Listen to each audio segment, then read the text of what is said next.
Everyone, অনেক দিন পর তোমাদের সাথে এইভাবে কথা বলছি। তো এখন আমি আছি আলিপুরে, আর আজকে একটা নতুন রেসিপি ট্রাই করব।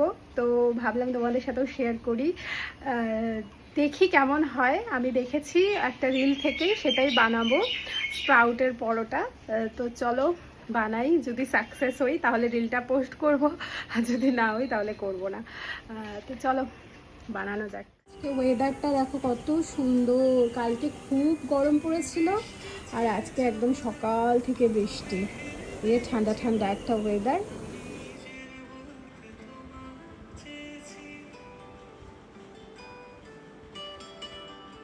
আমি অ্যামাজন থেকে এরকম একটা স্প্রাউট মেকার কিনেছি।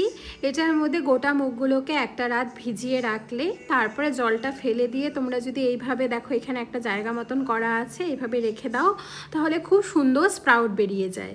তারপর সেই স্প্রাউটটাকেই আমি চপারে এইভাবে চপ করে নিয়েছি। চাইলে এটা মিক্সিতে পেস্ট করতে পারতাম, কিন্তু অত পেস্ট ভালো লাগে না, হালকা একটু যাতে দানা দানা মুখে লাগে সেই জন্য এইভাবেই চপ করে নিলাম। এবার সয়াবিনটাকে আমি হালকা একটু গরম জলে ভাপ দিয়ে নিয়েছি। এই সয়াবিনটাকেও এবার চপ করে নেব। ঠিক চপ করার পরে সয়াবিনটাও একটু এরকম হালকা ভাঙা ভাঙা হবে। তারপরে আমি পেঁয়াজ, রসুন আর কাঁচা লঙ্কা সেটাকেও চপ করে নেব।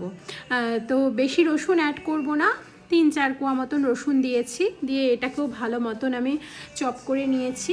এবারে আমি সমস্ত কিছুকে একসাথে মিলিয়ে নিয়ে তার মধ্যে আটা দিচ্ছি 2-3 চামচ মতন বেসন, আর পরিমাণ মতন নুন, অল্প একটু 1/2 চামচ মতন জিরের গুঁড়ো, আর জোয়ানটাকে হাতে অল্প ক্রাশ করে নিয়ে সেই জোয়ানটা দিয়ে দিচ্ছি।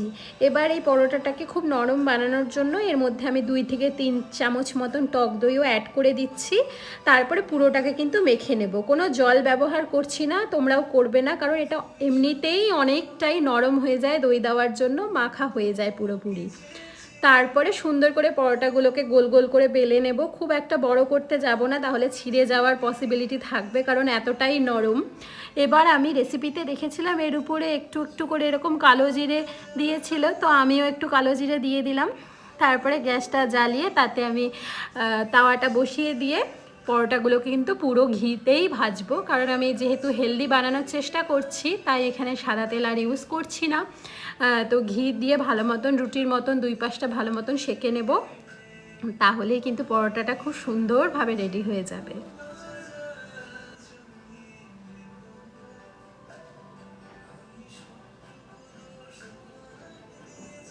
মুচমুচে খাস্তা স্প্রাউট পরোটা রেডি। এই যে আমাদের স্প্রাউট পরোটা একদম